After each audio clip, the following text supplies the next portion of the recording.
તમે પેટ વચ્ચે વાંધ્યા છો એટલે અમે તમારા સુકલ લઈને અમારા સુકલ નાણા દેવા દે. અરે હા રબારી ભાઈ, મારો તો લાશા લક્ષ્મી અને સગુણા આજે ત્રણ દીકરી છે, તો હું પેટે વાંધ્યો કઈ રીતે કહેવાય? અરે રાજા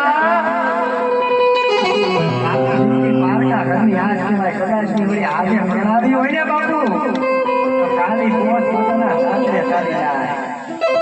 પાછળથી કોઈ પાડો રૂડો લમડો પૂછ્યો હોય તો રાજ કરે બાપુ. બાપુ ને રાજને એક દિવસ સારા દેવાના વાળા આવે બાપુ. અરે આ તમારી ભાઈ એ વાત આપણી કેવી સત્ય છે. તો આજ તમારો દુકાન માથાથી આવવો હોય તો કાલે સવારે સારા દુકાન લઈને તમે તમારા દીકરાના હોના આમ કરવા ખુશીથી જાજો.